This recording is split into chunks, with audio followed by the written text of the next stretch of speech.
guys, nandito na tayo, bumalik na tayo, nandito na tayo sa loob ng site. Kasama ko pa rin kanina.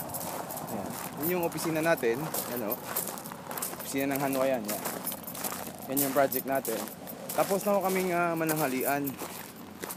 So, time check, 12:35 in the afternoon. Ayan o si Master, naglalakad, ayan. Yan, nagtatawag ng customer yan. Pagka mga ganyan.